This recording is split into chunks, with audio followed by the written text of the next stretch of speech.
Making business news, the International Conference on African Debt Crisis and the Financial Architecture, which is bringing together economists and experts to discuss the complex challenges faced by African countries in managing their debt burdens, has opened in Accra, Ghana. Our reporter Yokaita Zira is attending the conference and filed the following report. According to economists, the key factors contributing to the accumulation of debt in African nations include corruption, currency instability, domestic debt, and excessive taxation.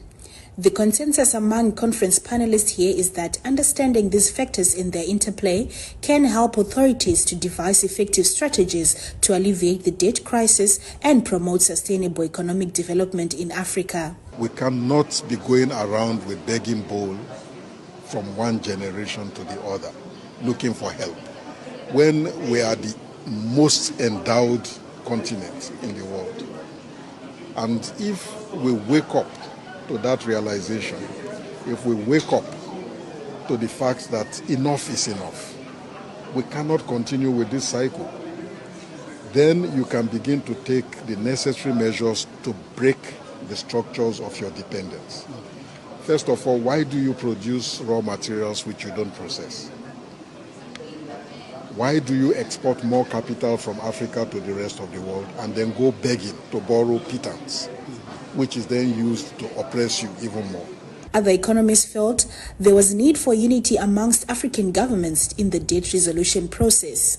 But this is precisely why a unity of purpose, not just among African countries, but also beyond, to ensure that you have a strong enough counter cartel, because the lenders are a cartel or a cabal, as we heard today. So you need to be able to counter them effectively, and you need to be able to build coalitions, find friends in order to do so. The need for African economies to industrialize and push for mass exportation as a way of insulating themselves from debt was also emphasized. So the way forward, first of all, is to think about how do we insulate our countries from commodity price swings. One of the things we need to do is to start to export manufactured goods. We need to start to industrialize our economies. That way we can insulate our economies from these vagaries of up and down swings. The second thing that we need to do is to think seriously about how do we finance infrastructure. I mean, you people are not sort of alien to the idea that our cities are under supplied by infrastructure, right? We have no roads, we have no bridges, very few hospitals, water doesn't work, electricity sometimes doesn't work, so we need to fix this infrastructure gap.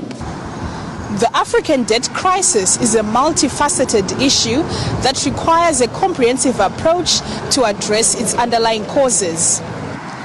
Analysts contend that in order to alleviate the debt crisis and promote sustainable economic development, African nations must prioritize good governance, strengthen institutions, implement debt management frameworks, and pursue sound fiscal policies. Furthermore, international cooperation, debt relief initiatives, and investment in productive sectors could help support African countries' efforts to achieve debt sustainability and unlock their full economic potential.